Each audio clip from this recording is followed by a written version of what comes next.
Lagi natin sinasabi, God bless you, stay blessed. But how does one stay blessed? Paano nga ba talaga tayong mananatili na nasa path of blessing? At yan ang ating pag-aaral ngayon, stay blessed. Psalm 1, 1-6, ang walang kamatayang Psalm chapter 1, isa sa mga paboritong chapters in the whole Bible. Blessed is the one who does not walk in step with the wicked, or stand in the way that sinners take, or sit in the company of mockers, but whose delight is in the law of the Lord, and who meditates on his law day and night. That person is like a tree planted by streams of water, which yields its fruit in season, and whose leaf does not wither. Whatever they do prospers.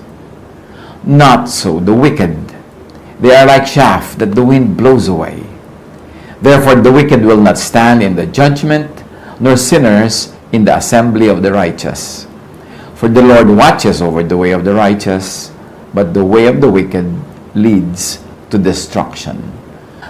Words pregnant with meaning, hitik na hitik, punong-puno ng mga karunungan, kaalaman, yan ang mga kagalingan pag nagbabasa ka ng mga sinaunang mga compositions, because it takes a lifetime para makaproduce ka ng mga latik ng karunungan. Napakaraming niyog na kailangang kudkurin, gatain at lutuin para makagawa ng konting latik. Ganyan din yung mga kasabihan ng matatanda, lalong-lalo itong wisdom books sa Bible. Isa-isahin natin at hanapan ng leksyon sa buhay natin itong Psalm chapter 1, bukod dun sa mga dati na nating nalaman at dating natanto. Psalm 1 verse 1. Blessed is the one who does not walk in step with the wicked, or stand in the way that sinners take, or sit in the company of mockers. So ang tinutukoy dito, the wicked, the so-called sinner, the mocker versus God, or God's moral law.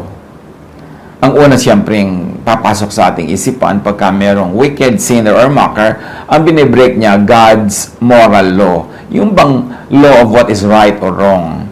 But remember, moral law is not always equated with religious law. Hindi lahat ng religious law correct. Hindi lahat ng religious law tama. Pero yung moral law ng Diyos, yung tama, tama, yung mali, mali. So, differentiate moral law from religious law. Yung moral law, yun yung universal law of God of what is good and what is bad. Samantalang yung mga religions, all religions of the world, may mga sarili sila mga ginawang conventions of what is right and wrong. And most of those conventions are attuned to their values, to the needs of the times, even to their politics. So, ang gawin natin ngayong reading, that the wicked, the sinner, and the mocker is that who is against God's moral law and natural law. Ito isang extended reading and interpretation. Kasi magtataka yung iba, bakit po sumusunod naman ako sa God's moral law? I always do what is good, I prevent doing what is bad. Pero hindi pa rin yata ako blessed kasi may nawawala sa equation that God has two types of laws. One is the moral law, yung talagang covered by morality clauses of what is right and wrong. And then there is the natural law. Ibang-ibang province ito, ibang-ibang usapan. Kasi yung natural law, for instance, yung leon, kakainin niya yung usa, bad ba yun? Bad yun kung usa ka, pero kung leon ka, good yun, kasi yan ang talagang itinakdang pagkain nila. So, merong natural law, merong moral law. Merong mga taong, yes, good, na ibinibigay ko yung pagkain ko sa mga mahihirap, sa mga kapuspalad, pero pag hindi ko pinakain ng sarili ko, aandar din yung natural law na madedeprive ako, magiging undernourished ako, at pwedeng mauna pa ako mamatay kaysa doon sa mga taong maralita na pinapakain ko. So, dapat sinusunod mo yung moral law at yung natural law. That being settled, we can proceed. Napakahalaga na ating isipin na ang pagpapakilala ng Diyos yung sa kanyang moral law, which is encoded in religious scriptures. Kaya lang nga, many different religious scriptures also differ in what is right and what is wrong. So, mayroon pang isang magandang pagkakakilala sa Diyos, and that is through natural law. Dahil definitely, Kung ang mga religious laws ay pwedeng pakialaman ng tao, pwede nilang i-edit, o pwede nilang i-slant sa kanilang mga biases, nobody can slant natural law. Talagang God ang may gawa niyan at walang pwedeng makialam. Therefore, it is a pure image of God. Romans 1:20, for since the creation of the world, God's invisible qualities, His eternal power and divine nature had been clearly seen, being understood from what has been made, so that people are without excuse. So, sinasabi, lalong malinaw ang pagpapakilala ng Diyos sa kanyang puso, sa kanyang isip, sa kanyang pagiging Diyos, sa pamamagitan ng mga nilikha niya, natural creation. Therefore, God could be known through natural law. At kung i-apply natin ito sa Psalm chapter 1, verse 1, blessed is the one who does not break, blessed is the one who respects and obeys God's universal and moral law and natural law. Psalm 1:2, but whose delight is in the law of the Lord, and who meditates on His law day and night. Blessedness daw na ikatuwa mo, ipagdiwang mo, ipagbunyi mo ang law of the Lord. Yung moral law. Na kung yung tama sa Diyos, agree ka rin, tamang-tama sa'yo. Yung ayaw ng Diyos, ayaw mo rin, blessed ka. Kasi nakikipagtunggali ka na yung ayaw ng Diyos ang gusto mo, at yung gusto ng Diyos ayaw mo, paano ka mabe-bless nun? So yung moral law, mahalaga, agree ka dyan, pero dinagdagan nga natin yan ng isang angle ng natural law. Blessed ka kung nagde-delight ka rin, nagbubunyi, natutuwa at sumusunod sa natural law. Meaning, para ka umani, magtanim ka. Para ka matulog ng mahimbing, linisin mo ang iyong konsyensya. Para ka lumusog, kumain ka ng tama, magpahinga ka. Sinusunod mo rin ang natural law. Blessed ka nun. Kasi maraming tao, they struggle to really, and they strive very hard to obey God's moral law. At doon, pasado sila. Pero they fail sa pag-respect sa God's natural law. Kaya nagkakasakit pa rin sila, nalulugi pa rin sa negosyo, nasusunugan, kung ano na nangyayari, kasi meron pang natural law. Hindi mo pwedeng i-override yung natural law by just obeying the moral law. Kailangan sabay. Ang pag-override mo sa natural law, miracle yon. At hindi law yung miracle. Siya ay exception, hindi siya yung rule.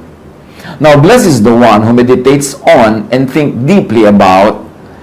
Blessed is the one who delight on and agree with and celebrate God's moral and natural law. Hindi sapat maging religyoso, kailangan din practical. Hindi sapat na napakataas ng grade mo sa morality, tas bagsak ka sa physical sciences. Kasi magkakaroon din yan ng repercussion sa iyong buhay, baka ka-apekto sa iyong blessedness. Psalm 1:3, that person is like a tree planted by streams of water. Yun daw taong nagre-respect sa God's moral and natural law, which yields its fruit in season, and whose leaf does not wither. Whatever they do, prospers. Pagka sumusunod ka sa God's moral law of what is right and wrong, what is good and bad, ino-observe mo yan. At pagkatapos sumusunod ka sa natural law, nagtatanim ka sa tamang panahon, ginagawa mo yung dapat, iniingatan mo yung sarili mo na hindi ka mahulog dahil may law of gravity, yan, para ka daw punong nakatanim sa tabi ng batis.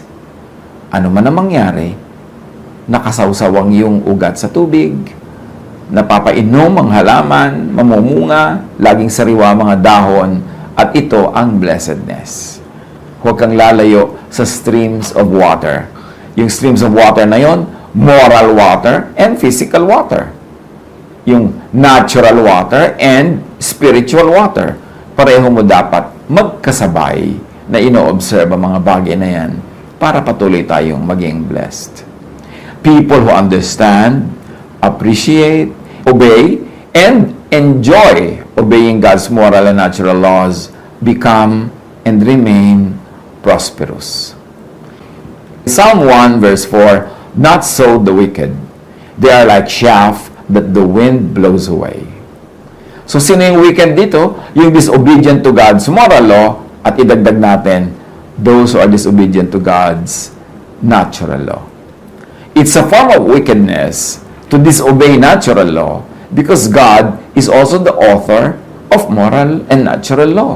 Pareho lang dapat yan iginagalang. So pagka na-wicked ka, para kang ipa, para kang balat ng palay na walang laman, magaan, nililipad-lipad ng hangin kahit saan na lang dalhin. Walang direksyon, walang bigat, walang timbang, walang halaga. The wicked have no roots or anchor or stability. The wicked have no directed growth to fruitfulness, and they have no sure path to prosperity. And remember, this is not only the wicked in moral terms, but also the wicked in terms of not obeying, not respecting natural law. Hindi sapat na religyoso ka, hindi sapat na spiritual na moral ka, kailangan din nakasubmit ka to physical laws, to the natural law of creation. Psalm 1, 5-6. Therefore the wicked will not stand in the judgment, nor sinners in the assembly of the righteous. For the Lord watches over the way of the righteous, but the way of the wicked leads to destruction. Non-adherence, disobedience to God's moral and natural laws have automatic consequences. At yan ang dagdag na angle sa pag-aaral natin ngayon ng Psalm chapter 1, na hindi lang yung sa moral, kundi sa natural and physical din, sa pagsunod sa mga batas ng Diyos, nandun ang blessedness. Galatians 6:7, if you think you can fool God, you're only fooling yourselves. You will harvest what you plant. And apply this spiritually, apply this physically, practically. Kailangan, kung ano yung gusto mong anihin, yun ang itatanim. Ano gusto mong umani ng peace of mind? Anong itatanim mo sa iyong brain, sa iyong utak? Eh di peaceful thoughts. Kailangan naman magkaroon ka ng peaceful sleep. Ang itinanim mo dyan, puro bad news, lalo fake news, lalo yung mga hysterically bad news. Paano ka magkaka-peace? Gusto mo ng peace in the Lord. Nangako na nga siya na, I will never leave you, I will never forsake you, I will always take care of you. Tapos ang lagi mong iniisip, mga nakaka-torture na idea ng mga end times, na according to Matthew 24, tapos na nga. Pero gusto mo pang hindi pa tapos, gusto mo mangyayari pa lang, ninenervyos ka tuloy. So ang bunga ay gulo kasi ang tanim ay gulo. Both physical and spiritual pagtatanim ang pinag-uusapan natin. Yung ang gusto mo, ang ani mo, masagana ka, marami kang savings, kaya anong tanim mo? Nagtanim ka ba ng pagsisikap? Nagtanim ka ba ng sipag? Nagtanim ka talaga ng diskarte? Nagtanim ka ng pagtitipon, pag-iimpok? O ano tinanim mo? Kung itinanim mo kasi katamaran, ang itinanim mo paggastos sa walang habas, ang itinanim mo wala kang ginagawang paghahanda, siyempre ang aanihin mo yun din. O, anong itinatanim mo emotionally sa iyong puso? Pag-ibig sa kapwa. O di ang aanihin mo rin pag-ibig. Kung hindi ka man ibigin ng taong exactly na inibig mo, may ibang iibig sa iyo kasi ang itinanim, aanihin. Pero kung wala ka namang itinatanim, tapos aasahan mo, aani ka nun, paano mangyayari yon? That's why blessed is the man who walks not in the counsel of the wicked. At yung wickedness na yon, kahit spiritual, kahit scientific, merong scientific wickedness yung hindi mo nire-respect ang law of science, hindi ka kumakain ng tama, hindi ka natutulog ng husto, tapos gusto mo malusog ka. He cannot be blessed that way. You have to do it spiritually and physically, naturally and spiritually, sabay. For survival, growth, and fruitfulness, know God's universal moral law as taught by Jesus, and as taught by others, but filtered through Jesus and affirmed by Jesus. Ano bang tama? Anong mali? Siyempre, Jesus is Lord of Lords. By Him, everything should be measured. He is in the center of everything. He is the one who holds everything together. So, isipin mo, ano ang mali at tama? Yung sabi ni Jesus. Kasi siya ang Lord of Lords. Siya ang nabuhay na muli. Siya ang ating Savior. Pag may sinasabi ang ibang religious persons, pag may sinasabi ang ibang chapters, verses, na kontra sa sinasabi ni Jesus, dapat hindi ka malito kung kanino ka dapat sumunod. Ngayon, yung marami namang mga ibang teachers, ibang verses, ibang chapters, ibang books, may mga katuroan din kung anong tama, sundin. Basta pumapasa sa Jesus filter. Basta nag-a-agree sa katuroan ni Jesus. Pag may disagreement, dapat alam mo kung kanino ka loyal. Kay Jesus. Siya naman ang namatay para sa atin. Siya naman ang nabuhay na muli. Siya naman ngayon ang ating eternal friend and Savior. So, kanino ka dapat maging loyal? Wala dapat confusion. Marami rin naman mga teachings kahit ng mga ibang religions na pag pinadaan mo kay Jesus, pasado, o di pwedeng i-apply kasi dadaan sa Jesus filter. Pero marami rin ang mga Christian church teachings pag pinadaan mo talaga kay Jesus, maraming hindi papasa. Kasi malupit, kasi unkind, unloving. So, si Jesus pa rin ang dapat nating sundin kung gusto nating talagang mabless. Know and obey God's natural law as well. Huwag natin pagkontrahin yung God's spiritual laws at saka yung God's natural laws. Kasi God lang ang parehong author niyan. Siya lang mag-isa. Wala nang iba. So, kailangan nating sundin pareho. Keep space for occasional time and chance din naman.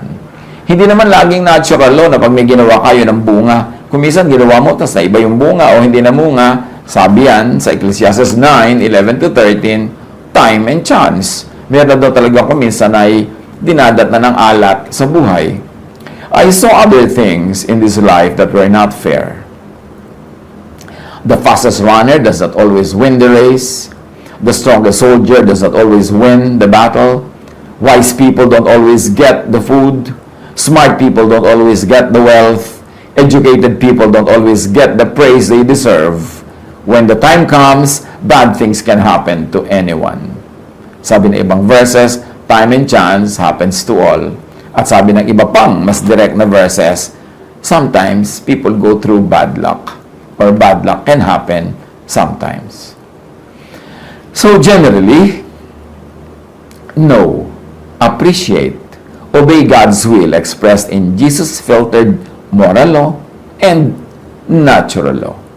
Idinidiin natin yung Jesus-filtered kasi hindi lahat ng moral and religious laws pasado kay Jesus. Merong mga expired na dahil dumating na si Jesus. So, huwag na ipagpilitan yon. Meron naman mga luma pero pasado pa rin, loving pa rin, kind ng application, tuloy dapat yon. But remember, ito ang source ng kabiguan, ng frustration ng maraming relihiyoso. They are very religious. They are very fastidious and strict in obeying moral laws, pero pinapabayaan nila ang pagsunod sa natural law. Hindi nila ginagawa yung practical. Hindi ginagawa yung dapat na hinihingi ng kalikasan. So, natatalo sila in that aspect. Kahit anong dasal ang gawin mo para ka pumasa sa isang exam, kung hindi mo ginawa yung natural law, hindi mo sinunod na nag-aral ka, tapos tinandaan mo talaga yung pinag-aralan mo, tapos hindi ka nagpahinga before the exam, kaya yung katawan mo wala sa kondisyon, kahit magdasal ka na magdasal, hindi yun automatic na papasa ka. Ngayon, kung pumasa ka dahil sa dasal, miracle. Pero ba't ka naman aasa sa miracle? Bihira mangyari yun, tsaka hindi mo alam kung kailan yun magte-take effect. So, gawin mo yung mas madali, yung mas natural, yung mas under your control, obey natural law. You want to be blessed?